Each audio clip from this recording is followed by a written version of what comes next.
I didn't expect to be here. I was in the pub, playing darts, drinking beer. I'd just thrown double tops when my heart sort of stops and I fell to the floor feeling queer. They did all they could at the time and assured me that I would be fine. I said, not so fast, as I was breathing my last. I remembered the next round was mine. I was met at the gates by St. Peter. It was like Asda with him as the greeter. I was all in the buff. He said, get your stuff from St. Primark, who's waiting to meet you.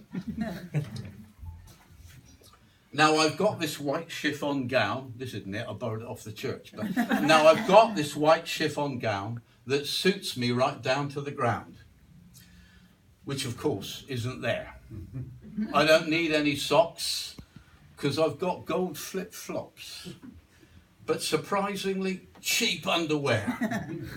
After some delay, I got my halo today, and I must wear it on any occasion that I can.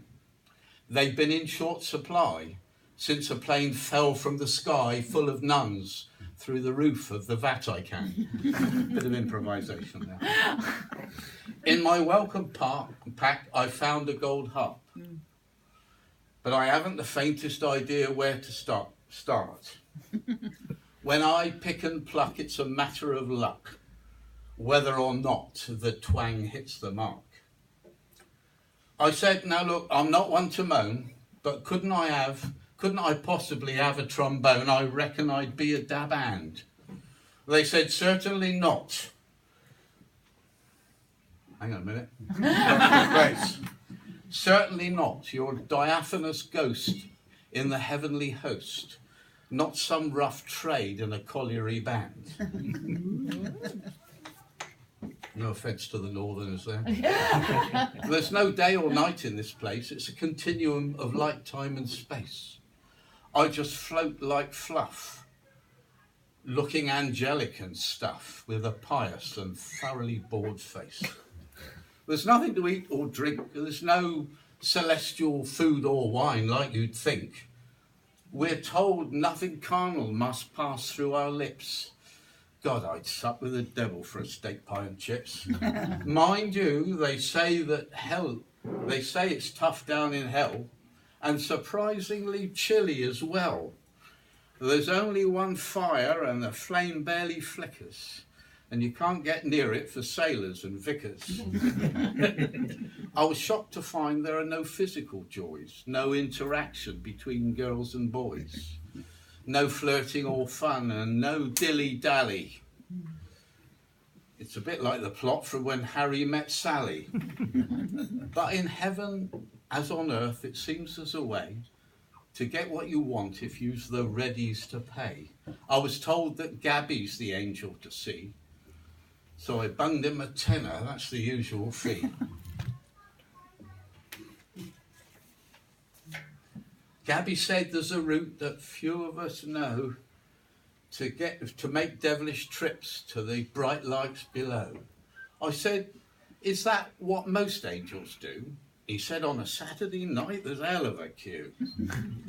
He advised that I needed to wear a disguise. An angel in flesh pots simply ain't wise. So he looked in his bag to see what he got and said, see what he had, and he said, try this for size. Darth Vader, I said, stepping back. A looker-right Burke dressed in bat. He said, it's all I've got. It was in a job lot. Now, do you want some nookie or not? With a fiendish look on his face, he said, we need to find a place where no one will be staring at you.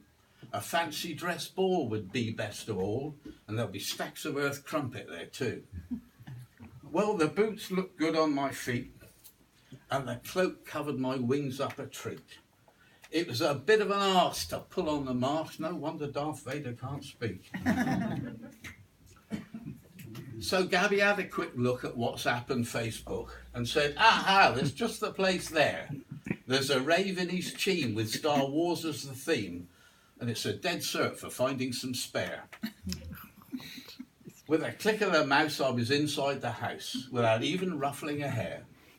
I moved quick to avoid a well-oiled droid and looked round to see who was there. I couldn't fail to see her, a voluptuous Leah. So I started to give her the eye. She eyed me right back. I thought, I've not lost the knack. And I rated my chances as high. I tried not to glide as I moved to her side. And I asked, are you all on your own? She said, oh, hello, my name's Jane. I'm glad that you've came. I was just about to go home. I saw my chance and I asked her to dance. How she wiggled and waggled and twirled. She was buxom and bold, and I didn't need to be told that she'd seen a bit of the world. I went into a trance just watching her dance. Her movements were hypnotic and thrilling. I watched fascinated as her assets gyrated, and I reckon that she would be willing. She asked, do you think you could get me a drink, and why not make it a double? Before I could blink, she gave me a wink, saying, I'll make sure you're repaid for your trouble. She said, give us a kiss. I said, I can't wearing this. She said, well, take your mask off. She exclaimed, crumbs, you're white, you feeling all right? I said, I've had a bit of a cough. We were getting on well, it was easy to tell. Her full lips were moist, eyes aglow. She asked, your place or mine? I said, yours will be fine, mine's just too far to go. As we got through the door, she said, kiss me some more. And why don't you slip off your things? I thought, if I agree, she can't fail to see I've got a couple of wings. So I said with a smile, look, it's been quite a while, and I've got a special request. Oh, yeah. I said, I'm an old sort of bloke, and I'll take off my cloak, but do you mind if I keep on my vest?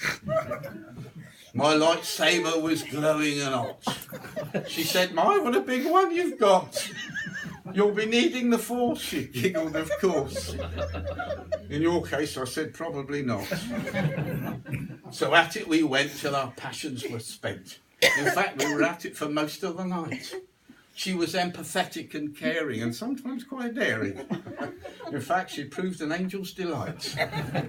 I, exhausted, said, phew, was that good for you? She replied, out of 10, I'd give it 11. I've had a great time. It was simply divine. I reckon you were sent down from heaven. Only she knew. But all good things end. It was time to ascend and go back to my heavenly hell. So I looked at the weather, picked up the odd feather, and bid her a reluctant farewell. She asked, eyes aflame, well, I'll see you again. Her voice was all of a tremor. It's not true, Chris. Her voice was all of a tremor. I'd had such a night of earthly delight. I said, you bet if I can borrow a tenner. So I sneaked back in past cherubim and seraphim who were playing a game of swing ball. Feeling full of new heart, I picked up that damned harp. I reckon heaven's not so bad after all. The end.